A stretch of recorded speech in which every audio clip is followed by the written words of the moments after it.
Well, I've been around living in Monmouth for over 40 years. Well, I was church warden until I was ordained in 2011. And we always used to feel that we actually had 5 churches but 6 congregations. And the 6th congregation, they didn't know each other, but they were the people who just turn up in our churchyards, that people are just here and they come for various reasons and just sit and contemplate. What a lot of people would describe it, if you spiritually, as a very thin place. It's where, it's using modern parlance, it's sort of where God and humanity and the world interface. And I think this is what people find here. You know, people come here because they find a great deal of peace, they find just what they're looking for. It was originally an outpost of Monmouth Priory. So, and there was a hermit who lived here at one point.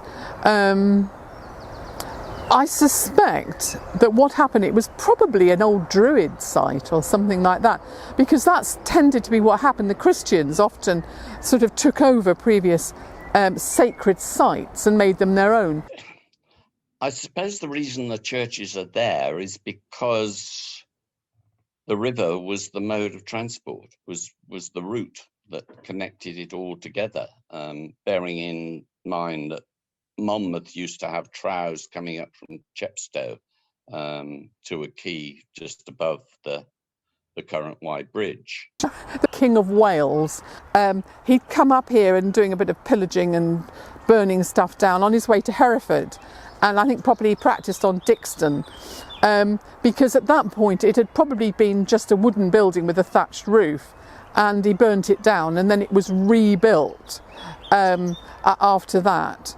So then the other chap who I always feel quite sorry for, who was possibly quite a really good academic, was the Reverend Banks.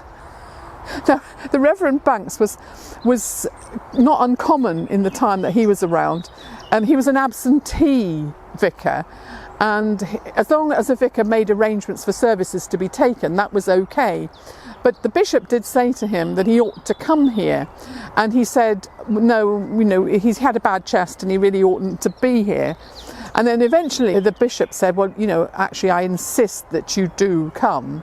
And he did come, and then he caught pneumonia and died. So I'm sure that was, I shouldn't laugh really, but, and we've also got a Banks's Bible. Now, Reverend Banks was one of these people he was an academic, and quite a good one, I understand.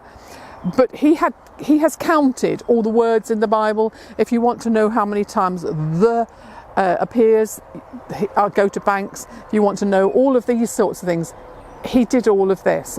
And we have a copy of the Banks Bible in the church, and we also lost, well, it's still there, but it was inundated in the last flood because it's on display, and unfortunately it got inundated. So, but that was Reverend Banks.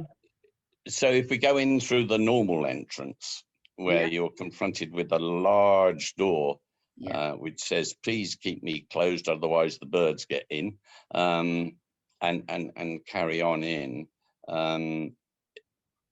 The pews are all arranged to your left, and the altar and chancel are all to your left.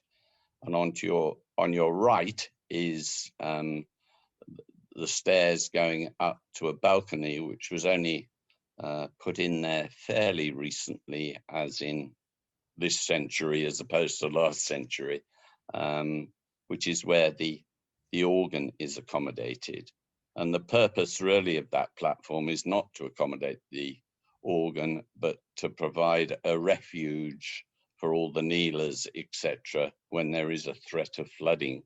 When you get to the chancel, you will see the serried ranks of brass plates, which indicate the level to which the church has been flooded over the years. Unfortunately, the highest one is 1947. But that was almost matched, if not matched, in February 2020. I think if you have anything to do with Dixton Church, and particularly taking services, you are very conscious of the river. And I can remember one Christmas day particularly, we knew the river was high, and when I first came down, probably about 10:30, the water was about a third of the way up the graveyard, and what we did, we always put a stick to show where it was, because that's about the only way you can measure it. Anyhow, after that I was taking the Christmas Day service, and then when I took the collection, and the only way you can actually see from the churchyard out into the churchyard from the church is through this window here, which is just by the altar. And then I realised that it wasn't a third of the way up the graveyard, it was about 2/3 of the way up the graveyard, and I was actually looking out onto water. So I remember saying to everybody, saying, right, okay people, we're going to be flooded, please can we just clear the church? And the organist was up in the balcony, and we had several children there, and they were running up and down the steps up to the balcony, literally carrying stuff up there, and all the other people were picking up pew runners and everything else and putting stuff up out of the way. And I think in 10 minutes we had actually made the church flood-proof, and that was it. We always leave the door open as well, and with a big stone, because the pews, although they appear very heavy, they float, and then they float against the door, and you can't get in. So the best thing to do is simply to put a big stone, and it is a big stone, against the door, and leave it open, let the water in, and then let it out again. Once people know it's been flooded, we get a lot of offers. People phone up and all this sort of thing. We do get, and a lot of those people are not our regulars in church, but they say, oh, we love Dixton Churchyard, we're often there, we walk the dogs there, can we help?